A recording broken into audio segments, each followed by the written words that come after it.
आगरा में निवेश और तकनीक के संगम से बदलेगी पशुपालकों की किस्मत। उत्तर प्रदेश को दुग्ध उत्पादन और डेयरी क्षेत्र में देश का सिरमौर बनाने के लिए मुख्यमंत्री योगी आदित्यनाथ के नेतृत्व में एक बड़ा अभियान शुरू हो चुका है। इसी कड़ी में आज 14 मई को ताजनगरी आगरा के RBS कॉलेज स्थित राव कृष्णपाल सिंह ऑडिटोरियम में स्वर्णिम दुग्धामृत संवाद समागम का भव्य आयोजन होने जा रहा है। पशुधन एवं दुग्ध विकास मंत्री धर्मपाल सिंह इस समागम का शुभारंभ करेंगे। लापरवाही स्वीकार नहीं होगी, सौगणना को लेकर सभी जिले अधिकारियों को मुख्य निर्देश। उत्तर प्रदेश के मुख्य सचिव SP गोयल ने कहा है कि जनगणना 2027 के लिए चल रही सौगणना प्रक्रिया की जानकारी गांव तक दी जाए, लोगों को जागरूक कर सौगणना के लिए प्रेरित किया जाए। स्थानीय स्तर पर जन जागरूकता अभियान चलाकर लोगों को पूरी प्रक्रिया की जानकारी दी जाए ताकि अधिक से अधिक नागरिक इसमें भागीदारी सुनिश्चित कर सकें।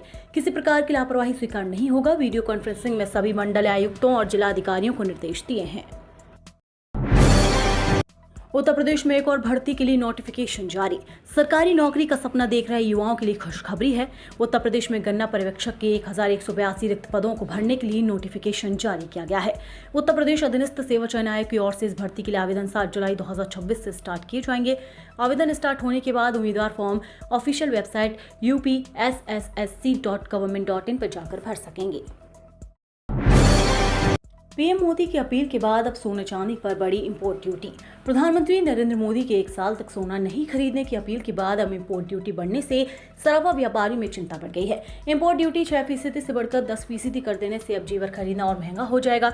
प्रधानमंत्री की अपील के बाद एकाएक सोना, चांदी एवं कीमती धातुओं की इंपोर्ट ड्यूटी में वृद्धि से सराफा बाजार और कारोबारी सख्ते में है। इंपोर्ट ड्यूटी बढ़ने के साथ माना जा रहा है कि सोने की कीमत में 10,000 रुपए प्रति 10 ग्राम तक की वृद्धि हो सकती है। श्रमिकों को पेंशन, मुफ्त इलाज और बच्चों की पढ़ाई समेत मिलेगी कई सुविधाएं। उत्तर प्रदेश सरकार ने निर्माण श्रमिकों के हित में बड़ी पहल करते हुए नई गाइडलाइन जारी की है। अब प्रदेश के निर्माण श्रमिक केवल आधार कार्ड और 90 दिन के कार्य अनुभव के आधार पर आसानी से अपना पंजीयन करा सकेंगे। उत्तर प्रदेश भवन एवं अन्य सनिर्माण कर्मकार कल्याण बोर्ड ने पंजीकरण प्रक्रिया को सरल बनाते हुए अधिक से अधिक श्रमिकों तक सरकारी योजनाओं का लाभ पहुंचाने पर जोर दिया है। 15 मई से लखनऊ रेल यात्रियों की बढ़ेगी परेशानी, झांसी इंटरसिटी रहेगी रद्द। लखनऊ में ट्रेन से सफर करने वाले यात्रियों के लिए आने वाले दिनों में दिक्कतें बढ़ सकती हैं। चारबाग रेलवे स्टेशन पर चल रहे कॉनकोर्स निर्माण कार्य की वजह से रेलवे ने 15 मई से 23 जून तक प्लेटफॉर्म नंबर 3 और 4 पर मेगा ब्लॉक लिया जाना है। इसी कारण झांसी इंटरसिटी अब इस दौरान लखनऊ के चारबाग स्टेशन तक नहीं पहुंचेगी। ये ट्रेन कानपुर सेंट्रल स्टेशन पर अपनी यात्रा समाप्त करेगी, वहीं से वापस झांसी के लिए रवाना होगी। बरेली में IPL पर ऑनलाइन सट्टा खिलाते दबोचा गया प्रॉपर्टी डीलर का बेटा। IPL के रोमांच के बीच फरीदपुर में ऑनलाइन सट्टेबाजी का बड़ा खेल चल रहा था। रोडवेज बस स्टैंड के पास रात के अंधेरे में हार जीत की लाखों की बाजियां लगाई जा रही थी। पुलिस ने छापा मारा तो मौके पर भगदड़ मच गई। 3 सटोरियां अंधेरे का फायदा उठाकर भाग निकले, जबकि पुलिस ने एक आरोपी को धर दबोचा।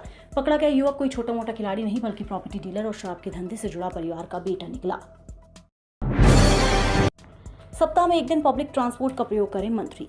मुख्यमंत्री योगी आदित्यनाथ ने प्रदेश मंत्रिमंडल के सदस्यों से सप्ताह में कम से कम 1 दिन सार्वजनिक परिवहन का उपयोग करने का आह्वान करते हुए शासन में मितव्ययिता, ऊर्जा संरक्षण और जन प्रेरक आचरण की नई कार्य संस्कृति विकसित करने का संदेश दिया है। उन्होंने मंत्रियों से अपनी वाहन फ्लीट को 50% तक कम करने का भी आह्वान किया है। साथ ही मुख्यमंत्री ने अगले 6 माह तक प्रदेश सरकार के सभी मंत्रियों एवं वरिष्ठ अधिकारियों को अपरिहार्य परिस्थितियों को छोड़कर विदेश यात्राओं से परहेज करने के निर्देश दिए हैं। रबी फसलों की खरीद पर सख्त हुए यूपी के कृषि मंत्री शाही।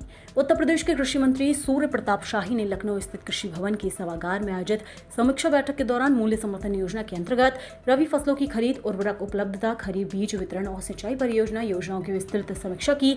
बैठक में कृषि मंत्री ने रबी सीजन में क्रय एजेंसियों द्वारा खरीद की धीमी और लचर प्रगति पर खरीद एजेंसियों को कड़ी फटकार लगाई और खरीद प्रक्रिया में तेजी लाने के निर्देश दिए।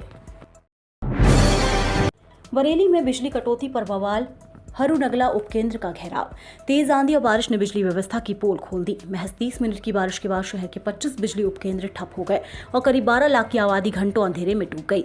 रात तक बिजली बहाल नहीं होने पर लोगों का गुस्सा फूट पड़ा। हरूनगला उपकेंद्र पर भीड़ ने घेराव कर हंगामा किया। कर्मचारियों को से तीखी नोकझोंक हुई, मारपीट तक की नौबत आ गई। हालत बिगड़ते देख पुलिस को लाठी पटक कर लोगों को खदेड़ना पड़ा।